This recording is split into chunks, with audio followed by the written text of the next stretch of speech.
Bismillahirrahmanirrahim. Assalamualaikum warahmatullahi wabarakatuh. Halo semuanya, kembali lagi dengan saya Dr. Hewan Sri Wahyuni. Hampir setahun kurang lebih saya tidak pernah lagi upload video tentang penjelasan dunia peternakan atau kesehatan hewan atau kedokteran hewan, karena ada beberapa aktivitas yang sangat menyibukkan setahun kurang lebih ini. Namun di sini saya akan kembali lagi mulai fokus untuk upload video-video terkait dunia peternakan ataupun kesehatan hewan. Nah, jadi di video ini saya akan memaparkan sedikit perbedaan dari anatomi organ ginjal pada ternak sapi, ternak babi, dan kuda. Jadi kalian yang nonton harus nonton sampai selesai. Ginjal pada umumnya terdapat sepasang atau dua buah yang terletak di dalam rongga ventral dan mempunyai bentuk menyerupai seperti kacang buncis. Adapun fungsi ginjal, yang pertama membuang zat-zat sisa dan kelebihan ion dalam bentuk urin. Yang kedua, menyaring darah, mengatur volume dan kandungan asam basa. Yang ketiga, menghasilkan hormon misalnya eritropoietin yang menstimulir pembentukan sel darah merah, dan enzim misalnya enzim renin yang mengatur tekanan darah dan fungsi ginjal. Yang keempat, mengubah vitamin D menjadi bentuk yang lebih aktif. Ini adalah gambar anatomi ginjal bagian luar dan median pada ternak sapi. Yang terlihat atau yang terdapat pada gambar tersebut adalah medula, ada korteks, ada renal piramid, ada calyces, dan bagian luarnya yaitu ada renal lobes, ada renal vein, ada renal arteri, dan ureter. Nah, di sini saya akan jelaskan pengertian dan fungsi dari bagian-bagian tersebut. Yang pertama itu bagian medula pada ginjal, yaitu merupakan jaringan ginjal yang halus dan terdiri dari lengkung Henle serta piramid renal. Karena medula ginjal dan piramid renal ini kan berdekatan. Dan tubulus pada medula ginjal ini berfungsi untuk membawa cairan yang masuk sekaligus membawa urin keluar dari ginjal. Kemudian kita lanjut pada korteks. Korteks ginjal merupakan bagian ginjal yang terluar yang dikelilingi oleh kapsula renal dan lapisan lemak. Di dalamnya itu terdapat glomerulus dan tubulus yang saling berhubungan. Dan fungsi dari korteks ginjal ini adalah melindungi struktur atau bagian dalam organ ginjal dari kerusakan.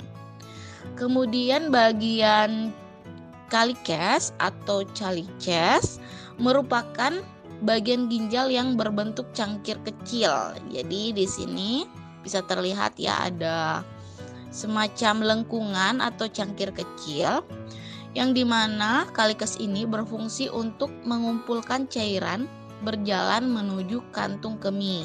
Calyces juga menjadi tempat cairan dan limbah ekstrak yang akan menjadi urin nantinya.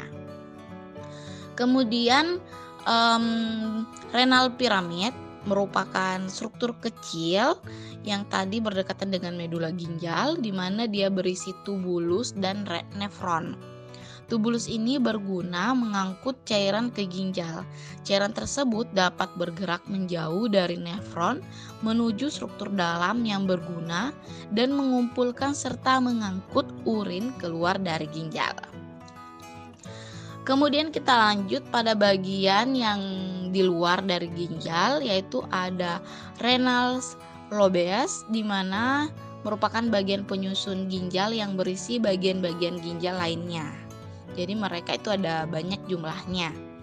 Kemudian bagian renal vein atau pembuluh, nah ini merupakan pembuluh nadi yang berfungsi untuk membawa darah keluar dari ginjal menuju vena cava inferior, kemudian kembali ke jantung. Kemudian lanjut pada renal arteri yang berwarna merah, merupakan pembuluh darah atau pembuluh darah arteri yang menyuplai darah untuk ginjal. Kemudian bagian ureter tentu merupakan salah satu organ dalam sistem urinaria yang berperan dalam proses pembentukan urin, di mana fungsi ureter pada ginjal adalah menghubungkan ginjal dengan kantung kemih. Selanjutnya kita beralih pada gambar kedua, yaitu gambar anatomi ginjal bagian luar dan median pada babi.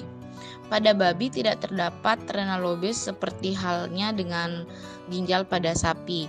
Jadi permukaan ginjal pada bagian luar ginjal babi itu terlihat mulus. Namun di sini yang terdapat pada babi yaitu renal papilla dan renal pelvis, di mana renal papilla dan renal pelvis tidak terdapat pada ginjal sapi. Jadi renal papilla merupakan area atau saluran pengumpul di mana memasuki ginjal dan urin mengalir ke bagian ureter, dan renal papilla ini berfungsi sebagai tempat mengalirnya urin menuju ureter untuk ginjal babi. Kemudian renal pelvis di mana bagian dari ureter yang terdapat pada ginjal berbentuk seperti corong. Jadi di sini terlihat ya seperti cekungan atau corong, di mana renal pelvis berfungsi sebagai jalan bagi urin menuju kantung kemih. Untuk bagian-bagian lainnya tadi saya sudah jelaskan pada gambar ginjal pada sapi. Lanjut pada gambar ketiga, yaitu anatomi ginjal bagian luar dan median pada kuda. Di sini penampakan atau permukaan ginjal pada kuda sama dengan penampakan ginjal pada babi, di mana tidak terdapat renal lobes. Jadi permukaannya licin. Kemudian yang membedakan antara babi dengan sapi pada ginjal kuda ini, di mana ginjal kuda terdapat renal crest. Jadi renal crest itu merupakan bagian yang menonjol yang terdapat pada renal pelvis, yang dimana mereka saling berhubungan satu sama lain, dan tentu fungsinya juga sama, di mana sebagai jalan bagi urin untuk menuju kantung kemih.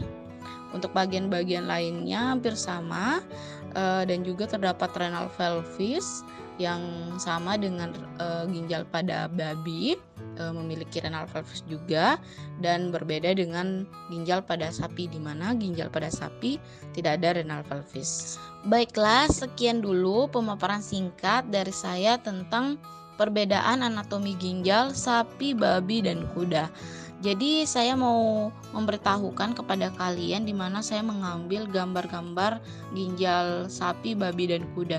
Jadi saya ambil gambarnya dari buku Anatomy and Physiology of Farm Animals dengan penulis Anna De Vals and Kristen Maggie. Jadi bukunya ini tahun 2018. Jadi misalnya kalian mau juga, kalian bisa download di Google, dan downloadnya ini gratis atau free, dan buku ini bagus banget menurutku untuk kalian mahasiswa kedokteran hewan atau peternakan untuk mengetahui lebih jelas bagaimana gambar-gambar daripada anatomi dan fisiologi setiap organ sistem yang ada pada tubuh ternak. Baiklah, sekian dulu. Wabillahi taufik wal hidayat. Wassalamualaikum warahmatullahi wabarakatuh.